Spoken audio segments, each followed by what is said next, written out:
ایک غریب بستی کا بچہ تھا عبداللہ۔ غربت، بھوک اور مشکلات اس کے بچپن کا حصہ تھی، لیکن اس کی ماں چاہتی تھی کہ وہ حافظ قرآن بنے۔ ہر روز وہ پھٹے کپڑوں میں ننگے پاؤں مدرسے جاتا اور قرآن حفظ کرتا۔ لوگ مذاق اڑاتے، یہ کیا حافظ بنے گا، 2 وقت کی روٹی نہیں، قرآن کیسے یاد کرے گا۔ لیکن اس کی ماں کہتی، بیٹا قرآن ہی وہ نور ہے جو تیرے اندھیرے دور کرے گا۔ وقت گزرتا گیا، کئی سال کی محنت، بھوک، آنسو اور راتوں کی جاگنے کے بعد آخر کار عبداللہ نے قرآن حفظ مکمل کر لیا۔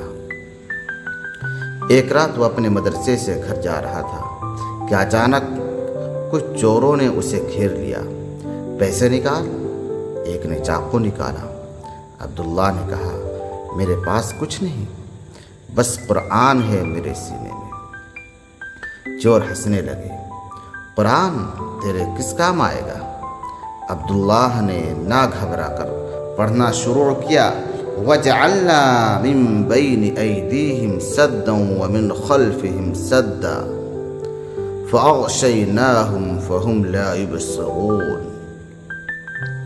چوروں کے چہرے بدل گئے، جیسے ان کی آنکھوں پر پردہ پڑ گیا ہو۔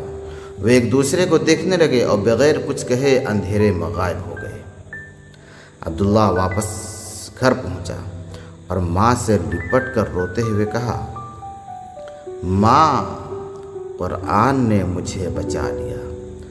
ماں نے آنکھوں میں آنسو لیے کہا، میں نے کہا تھا نا بیٹا، یہ کتاب تجھے دنیا و آخرت میں بچائے گی۔